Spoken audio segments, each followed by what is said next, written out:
নমস্কার বন্ধুরা, আপনাদেরকে জানাই আমাদের এই ভক্তিগীত চ্যানেলে স্বাগত। আজকে আমরা জানব কৃষ্ণ ও বলরাম কিভাবে মারা গিয়েছিলেন। তো চলো ভিডিওটি শুরু করা যাক। ভিডিওটি শুরু করার আগে যারা এখনও চ্যানেলটিকে সাবস্ক্রাইব করেনি তারা প্লিজ সাবস্ক্রাইব করবেন, আর যারা সাবস্ক্রাইব করে রেখেছেন তাদেরকে অসংখ্য ধন্যবাদ।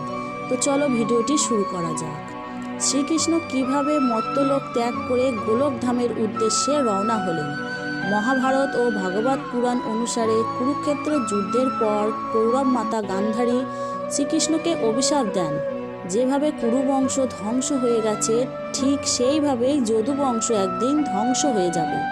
সন্তানদের হারিয়ে গান্ধারী যেভাবে বিলাপ করেছেন সেইভাবে কৃষ্ণ একদিন সব কিছু হারিয়ে বিলাপ করতে করতে মারা যাবে। আর কুরুক্ষেত্রে নিহত যোদ্ধাদের মাতা ও স্ত্রীরা আজ যেভাবে যন্ত্রণা ভোগ করছেন, যদুকুলের মাতা ও স্ত্রীরা ঠিক সেইভাবেই যন্ত্রণা ভোগ করবে। কৃষ্ণ গান্ধারীর সকল অভিশাপ হাসি মুখে স্বীকার করে নেন। কুরুক্ষেত্রের যুদ্ধের পর থেকেই যদু বংশের পতন শুরু হয়। যদুকুলের নতুন প্রজন্মের মধ্যে নিয়ম, নিষ্ঠা, আদর্শ, ভালোবাসা, মানবিকতা ধীরে ধীরে যেন কমে আসতে থাকে। এর ঠিক ৩৬ বছর পর সপ্তঋষির অভিশাপে কৃষ্ণপুত্র শাম্বের পেট থেকে এক বিশাল মুষারের প্রসব হয়, যা যদুবংশের ধ্বংসের কারণ হয়।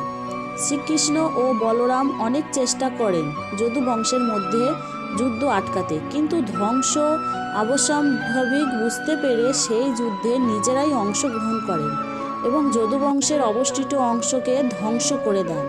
স্বামী সন্তানদের মৃত্যুতে যদুকুলের সমস্ত নারী কান্নায় ভেঙে পড়েন। সেই পরিস্থিতিতে বলরাম উপলব্ধি করেন তার এই ভূলোকের সমস্ত কাজ সম্পূর্ণ হয়েছে। তাই তিনি নিজের ইচ্ছাতেই ধ্যানমগ্ন অবস্থাতেই শরীর ত্যাগ করে বৈকুণ্ঠের উদ্দেশ্যে রওনা হন। বলরামের মৃত্যুতে তার স্ত্রী রেবতী সতী হন। সন্তান, বন্ধু বান্ধব সবাইকে হারিয়ে শ্রীকৃষ্ণ নিজেকে খুব অসহায় মনে করতে থাকেন এবং তিনি বুঝতে পারেন এবার পৃথিবীতে তার লীলা সম্পূর্ণ হয়ে গেছে। তিনি দ্বারকার রাজপুরী থেকে দূরে এক বনে চলে যান। সেখানেই জরা নামে এক ব্যাধ ভুলবশত শ্রীকৃষ্ণের রক্তবর্ণ পাকে অন্ধকারে হরিণের চোখ মনে করেন আর তীর চালান। তার সেই তীরের বাণ গিয়ে লাগে কৃষ্ণের পায়ে। কৃষ্ণ আহত হন। নিজের ভুল বুঝতে পেরে ব্যাধ শ্রীকৃষ্ণের কাছে ক্ষমা চান। কৃষ্ণ জানান জরা ব্যাধের কোনো ভুল নেই, যা হয়েছে তা আগের থেকেই নিশ্চিত ছিল। পূর্বজন্মের ফলস্বরূপ এ জন্মে শ্রীকৃষ্ণের লীলা সংগ্রহের জন্য তাকেই বেছে নেওয়া হয়েছিল।